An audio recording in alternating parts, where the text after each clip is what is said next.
Everyone, কি খবৰ ৰাইজসকল আশা কৰিছো আপোনালোক সকলো সুস্থ হৈ আছে ৰাইজ আজি আপোনালোকৰ কাৰণে মই লৈ আনিছো গৌৰৱ গগৈৰ এটা ইন্টাৰভিউৰ ভিডিও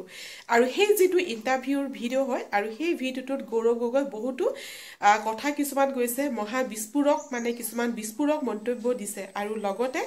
যে বিজেপি চৰকাৰখনে কি কৰিলে বৰ্তমান এই 5 বছৰ 10 বছৰ কাল বিজেপি চৰকাৰে অসমত কি কৰিলে জুৰহাট সমষ্টি কি কৰিলে জুৰহাটৰ লগতে সমগ্ৰ অসমখনক কি কৰিলে এই সকলো বিলাক কথা এই ইন্টাৰভিউটোত গৌৰৱ গগৈয়ে খুলি কয় আৰু লগতে গৌৰৱ গগৈ কিমান আশাবাদী যে জুৰহাটবাসীয়ে যে গৌৰৱ গগৈক ইমান ভাল পাইছে বহুত মানুহ কিছুমান আহিমিনি গৌৰৱ নৱপ্ৰজন্মই গৌৰৱ গগৈক বিচাৰিছিলে গৌৰৱ গগৈ সাপোৰ্ট কৰিছে গৌৰৱ গগৈক ভোট দিছে আৰু লগতে জুৰহাট বাখীৰ যে যিবোৰ সমস্যা তেওঁলোকৰ জুৰহাটৰ যিবিলাক সমস্যা এই সকলো সমস্যাবিলাকৰ যে নিৰ্বাচনৰ সময়ত গৌৰৱ গগৈয়ে গম পাইছে যে এইবোৰ ক্ষেত্ৰত বিজেপি চৰকাৰে 10 বছৰীয়া বিজেপি চৰকাৰে একো কাম নকৰিলে আৰু এই কামবিলাক গৌৰৱ গগৈয়ে কৰিব কাৰণ যেহেতু গৌৰৱ গগৈয়ে এইখিনি কথা কৈছে যে জুৰহাটবাসীয়ে নিশ্চয় গৌৰৱ গগৈক জিকাব আৰু গৌৰৱ গগৈ জুৰহাটৰ পৰা জয়টো নিশ্চিত আৰু লগতে ইন্টাৰভিউটো বহুত কিছুমান কথা ক'লে তাৰ উপৰিও বিজেপি চৰকাৰৰ বহুত কিছুমান তথ্য মানে মহা বিস্ফোৰক ঘটালে আপোনালোকে সকলোখিনি দেখা পাব মোৰ এই ভিডিওটোৰ জৰিয়তে সো আশা কৰিছো আপোনালোকে মোৰ ভিডিওটো সম্পূৰ্ণ চাব আৰু সম্পূৰ্ণ চালে আপোনালোকে সকলো বুজি জোৰহাটত আপুনি কেনেকৈ জিকিব এই কথাটো মোক সবে সোধে কি ক্যালকুলেশন আপোনাৰ হিসাব নিকাশ কি সব নিৰ্বাচন যদি মাত্ৰ অংকৰ হলহেঁতেন তেতিয়াতো সকলোৱে নিৰ্বাচনৰ ফলাফল প্ৰেডিক্ট কৰিব পাৰিলে কিন্তু নিৰ্বাচন এটা অংকৰ নহয় নিৰ্বাচন এটা আবেগ নিৰ্বাচনৰ সময়ত মানুহে হিসাব কৰে মাত্ৰ ভোটৰ হিসাব নহয় চৰকাৰে কি কাম কৰে আৰু যদি আটাইতকৈ বেছি হিসাব নিকাশ কৰিবলগীয়া হয় এটা চৰকাৰে কি তেওঁলোকে কাম কৰিলে সেই হিসাববোৰ মানুহে লয় বাগানৰ শ্ৰমিকসকলে হিসাব লয় যে মোৰ বাগানৰ আজি ডিমনিটাইজেশ্যনৰ দিনত আমাৰ কৈছিলে যে এটিএম খুলিব প্ৰত্যেক বাগানত এটিএম খোলা গৈছে নেকি বাগানৰ যুৱকসকলে কয় যে এখন চৰকাৰে বহুত আমাৰ বাগানৰ লৈ আমাৰ কথাবোৰ কয় আমাৰ কিমান বাগানৰ ল'ৰা ছোৱালীবোৰ আজি সংস্থাপিত কৰিছে বাগানৰ ভিতৰত শ্ৰমিকসকলে কয় যে এখন চৰকাৰ প্ৰধানমন্ত্ৰী মোদী ডাঙৰীয়া নিজকে চাইৱালা হিচাপে চিনাকি দিয়ে আজি মোৰ বাগানৰ অৱস্থা কি মোৰ বাগান বেলেগ মেনেজাৰে কিনি লৈছে মোৰ বাগান আজি খোলা আছে মোৰ বাগান আজি বন্ধ আছে এইবোৰ যে এইবোৰ হিচাপতে আজি তেওঁলোকৰ বিজেপি দলে যি অংকৰ কৰি আছে গোটেই অংকৰটো তেওঁলোকৰ বেয়া হৈ গৈছে আৰু মানুহৰ এটা যে আবেগ সেইটো হৈছে খবৰ এটো হে আবেগটো আজি আপোনালোকে আহা চাইটাইকে দেখা পাব যে হে যে মানুহবোৰ এটা খুব আৰু তাৰ ওপৰত যত এখন চৰকাৰে সমাধান দিব লাগে প্ৰতিশ্ৰুতি দিব লাগে যে এইখিনি সমস্যা কেনেদৰে সমাধান কৰিব এইখিনি কৰাতকৈ আজি গৌৰৱ গগৈ নিজৰ খুৰা দীপ গগৈ ডাঙৰীয়া ঘৰলৈ যোৱা নাই আজি গৌৰৱ গগৈ অসমীয়া ছোৱালীৰ লগত বিয়া পাতা নাই আজি গৌৰৱ গগৈ ভালকে অসমীয়া ক'ব নোৱাৰে এইখিনি লৈ যে নিজৰ প্ৰচাৰ এইখিনি বিষয়লৈ যে সীমিত হৈ থাকিলে হেতুৱে তেওঁলোকক পিছত গৈ মই ভাবো বিপদত পেলালে আপুনি এই কথাবিলাক উপস্থাপন কৰিছে যে আপোনাৰ বিৰুদ্ধে যিবোৰ কেম্পেইন হৈছে সেইবিলাক ওলোটা হৈ গ'ল সেইবিলাকে আপোনাক সহায় কৰিলে কিন্তু অন্তিম সময়ত ভোট গ্ৰহণলৈ মাত্ৰ কেইটামান দিন থকা অৱস্থাটো আপোনাৰ একেবাৰে কাষত থকা ৰাণা গোস্বামী গুচি গ'ল আপোনাৰ লগত ছাৰ দৰে লাগি থকা মানস বৰা হঠাৎ টেলিভিছনত খবৰ ওলাল আপুনিও হয়তো গম পোৱা নাছিলে যে তেওঁ লগ এৰিব বুলি কিন্তু টিভিত খবৰ ওলাল মানস বৰা কংগ্ৰেছ এৰি গুচি গ'ল এনেকুৱা অৱস্থাত আৰু আপুনি যেতিয়া যোৰহাটত নামেহি যেতিয়া কেম্পেইনৰ কাৰণে নামে যোৰহাটত গোটেই সমষ্টিটোত যোৰহাট লোকসভা সমষ্টিত কংগ্ৰেছৰ সাংগঠনিক অৱস্থাটো একেবাৰে চেডেলি ভেডেলি হৈ আছিল আৰু পিছত কিবা কাৰণত ৰাণা গোস্বামী মানস বৰাৰ দৰে শক্তিশালী নেতায়ো আপোনাক লগ এৰিলে এই ঘটনাটোৱে আপোনাক কেনেধৰণে আপুনি গ্ৰহণ কৰে এই ঘটনাবিলাক সব মোৰতো সামূহিকভাৱে চাবলগীয়া আছে সামূহিকভাৱে যদি চাওঁ মোৰ 10% আজি আমাৰ ভোট পাৰ্চেণ্টেজ বাঢ়িছে সামূহিকভাৱে যদি চাওঁ আজি বহুতে কৈছে যে আজি যদি কোনো নাই মই আজি গৌৰৱ গগৈ হৈ মই প্ৰচাৰ চলাবলৈ যাম সাধাৰণ ব্যক্তি যিজনে কংগ্ৰেছৰ দলৰ সদস্যও নহয় তেওঁলোকে আমাৰ হৈ প্ৰচাৰ চলাইছে তো যিয়ে হওক মই সামূহিকভাৱে মোৰ লগত কোন আছে কোন নাই মই দেখা নাই ৰাইজ মোৰ লগত আছে আজি আপুনি নিজৰ প্ৰথম প্ৰশ্নত সুধিলে যে পিতৃহীন হৈ মই আজি নিৰ্বাচনী প্ৰচাৰ প্ৰথমবাৰ হয় পিতৃহীন তথাপিও আজি ৰাইজে মোৰ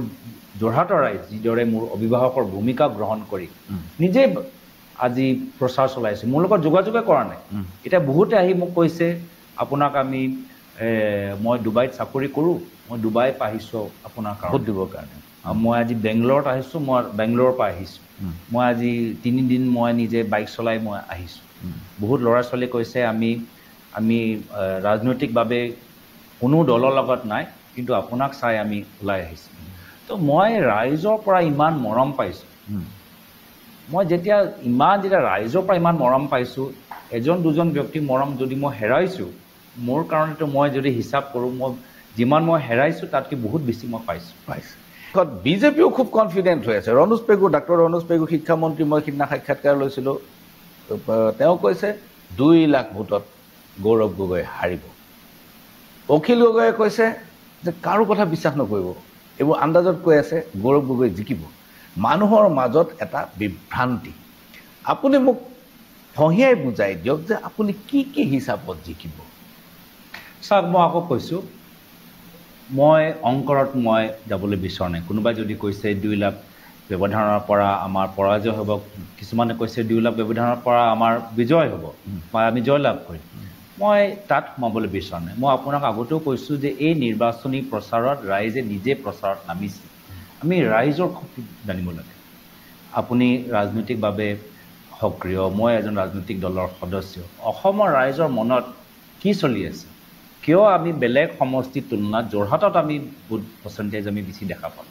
কিয় আজি নিজে ল'ৰা ছোৱালীবোৰ আজি মোৰ নিৰ্বাচনী প্ৰচাৰত তেওঁলোকক নিৰ্দেশ নিদিয়াকৈ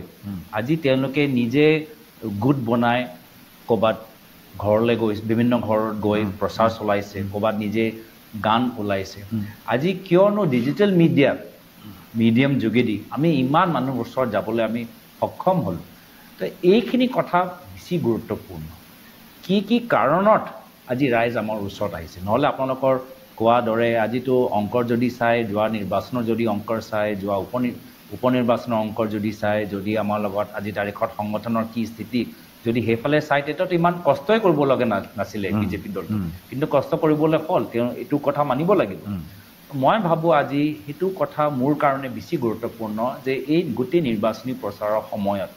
ৰাইজে মোক কোনকেইটা কথা ক'লে মই খুব ভাল পালোঁ যে আজিৰ তাৰিখত ৰাইজে বিশেষকৈ যোৰহাট লোকসভা সমষ্টিৰ ৰাইজে প্ৰকৃতিৰ ওপৰত খুব জোৰ দিছে আজি আমাৰ ডিমৌ নদীৰ কি অৱস্থা আমাৰ যোৰহাটৰ বুগদৈ নদীৰ কি অৱস্থা সকলোৱে এই কথাবোৰ লৈ মোৰ লগত আলাপ আলোচনা কৰিছে এই টেট যিমান শিক্ষক আছে টেট কোৱালিফাইড শিক্ষকবোৰ আজি তেওঁলোকে কৈছে যে আজি শিক্ষাৰ ক্ষেত্ৰত বহুত আৰু কৰিবলগীয়া আছে আজি মহিলাবোৰে কৈছে যিসকলে আজি মহিলা আজি হিতাধিকাৰী হিচাপে আজি চৰকাৰে তেওঁলোকক ব্যৱহাৰ কৰিছে কিন্তু তেওঁলোকে কৈছে হিতাধিকাৰী হ'লেও মই একো মোৰ ঘৰৰ মই নিজৰ ভৰিৰ ওপৰত থিয় হ'বলৈ এটা সুবিধা পোৱা নাই তো এইখিনি কথা যাৰ কাৰণে ৰাইজ আমাৰ প্ৰতি আকৃষ্ট হৈছে এইখিনি কথা ভালকৈ অধ্যয়ন কৰি এইখিনি কথাৰ ওপৰত ভৱিষ্যত এটা পৰিকল্পনা সৃষ্টি কৰি আৰু আজি যি এটা ঢৌ মই কৈছোঁ আজি যে ঢৌ মই শব্দ ব্যৱহাৰ কৰিছোঁ যি এটা ঢৌ আমি সমাজৰ ভিতৰত দেখা পালোঁ এই শক্তি এটা পজিটিভ হিচাপে লৈছোঁ যিটো ডেমক্ৰেচি এটা ভাল এটা আদৰ্শ এই শক্তিটো আমি ভৱিষ্যত কেনেদৰে ব্যৱহাৰ কৰোঁ ৰাইজে যদি নেতৃত্ব ল'বলৈ বিচাৰিছে এই নেতৃত্ব লোৱা যে আশা এই শক্তিটো আমি পিছত গৈ বেলেগ জিলালৈ ভৱিষ্যতলৈ অসমৰ ক্ষেত্ৰত অসমৰ স্বাৰ্থত অসমৰ উন্নয়নৰ ক্ষেত্ৰত আমি কেনেদৰে আমি ব্যৱহাৰ কৰিব পাৰোঁ সেয়া মোৰ কাৰণে বেছি গুৰুত্বপূৰ্ণ আৰু সেইকাৰণে ফলাফলৰ হিচাপত মই যোৱা নাই আমাৰ বিজয়টো নিশ্চিত আমি গৈছোঁ কি মই ইতিমধ্যে ভাবিছোঁ যে জিকাৰ পিছত ফলাফলৰ পিছত আমি প্ৰথম 2-3 মাহৰ ভিতৰত আমি কেনেদৰে আগবাঢ়ি যাব লাগে সো ৰাইজসকল ভিডিঅ'টো চাই আপোনালোকে কেনেকুৱা পালে মোক কমেণ্ট কৰি জনাব ভিডিঅ'টোৰ বিষয়ে যদি কিবা মন্তব্য দিব বিচাৰে সেয়াও আপোনালোকে মোক কমেণ্ট কৰি জনাব প্ৰথমবাৰ যদি মোৰ চেনেলটোলৈ আহিছে মোক ছাবস্ক্ৰাইব কৰি ৰাখিব কাৰণ এনেকুৱা ধৰণৰ ভিডিঅ' মই প্ৰায় আপোনালোকৰ মাজলৈ প্ৰস্তুত কৰিয়ে থাকোঁ সো ৰাইজসকল আৰু ভিডিঅ'টো শেষলৈকে চোৱাৰ বাবে বহুত বহুত ধন্যবাদ সো ঠিক আছে ৰাইজসকল আজিৰ ভিডিঅ'টো মই ইয়াতে সামৰণি মাৰিছোঁ আপোনালোকক লগ পাম মোৰ আহিবলগীয়া এটা নতুন ভিডিঅ'ৰ সৈতে আজিলৈ বাই বাই